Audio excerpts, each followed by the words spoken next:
Hi everyone, ಇದು ಸೋಮವಾರದ mini vlog. ನಿನ್ನೆ ಮೊನ್ನೆ ಎಲ್ಲ ನಮ್ಮ ಮನೆಯಲ್ಲಿ ಸಮ್ಮರ್ ಹಾಲಿಡೇಸ್ನ ಎಂಜಾಯ್ ಮಾಡಿದ್ದಾಯಿತು. ಹಾಗೆ ಇವತ್ತು ನಮ್ಮ ಸಿಸ್ಟರ್ ಮನೆಯಲ್ಲಿ ಅಂದರೆ ಇವರು ಕೂಡ ಮದ್ದೂರಲ್ಲೇ ಇರೋದು. ಹಾಗಾಗಿ ಅವ್ರ ಮನೆಗೆ ಎಲ್ಲರೂ ಸೇರೋಣ ಅಂತ ಅಂದ್ಬಿಟ್ಟು ಪ್ಲ್ಯಾನ್ ಮಾಡಿಕೊಂಡು ಎಲ್ಲರೂ ಅವ್ರ ಮನೆಗೆ ಬಂದ್ವಿ. ಅಂದರೆ ನಮ್ಮ ಮನೆ ಅದರಿಂದ ಹತ್ರನೇ ಸ್ವಲ್ಪ ಇವ್ರ ಮನೆ ಇರೋದು. ಹಾಗಾಗಿ ನಮ್ಮ ಮನೆಯಿಂದ ಡೈರೆಕ್ಟು ಎಲ್ಲರೂ ಕೂಡ ಇಲ್ಲಿಗೆ ಬಂದ್ವಿ. ನಿನ್ನೆ ಅಂದರೆ ಸಂಡೇ ಎಲ್ಲ ಸ್ವಲ್ಪ ನಾನ್ ವೆಜ್ ತಿಂದು ಹೆವಿ ಆಗಿತ್ತು ಅಂದ್ಬಿಟ್ಟು ಇವತ್ತೆಲ್ಲ ಸೊಪ್ಪು ಉಪ್ಸಾರು ಮಾಡ್ಕೊಳ್ಳೋಣ ಅಂತ ಅಂದ್ಬಿಟ್ಟು ಎಲ್ಲರೂ ಸೊಪ್ಪು ಉಪ್ಸಾರು ಮಾಡ್ಕೊಳ್ಳೋದಕ್ಕೆ ರೆಡಿ ಮಾಡ್ತಾಯಿದ್ರು.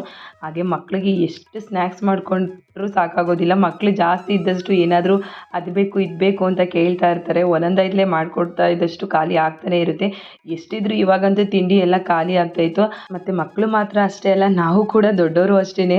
ಏನು ತಿಂಡಿ ಇದ್ದರೂ ಎಲ್ಲರೂ ಜೊತೆಯಲ್ಲಿದ್ದಾಗ ತಿನ್ನೋದು, ಚೆನ್ನಾಗಿ ಮಾತಾಡೋದು, ಎಂಜಾಯ್ ಮಾಡೋದು, ರೆಸ್ಟ್ ಮಾಡೋದು, ಅಡುಗೆ ಮಾಡೋದು ಇದೇ ಕೆಲಸ ಆಗ್ತಾಯಿತ್ತು.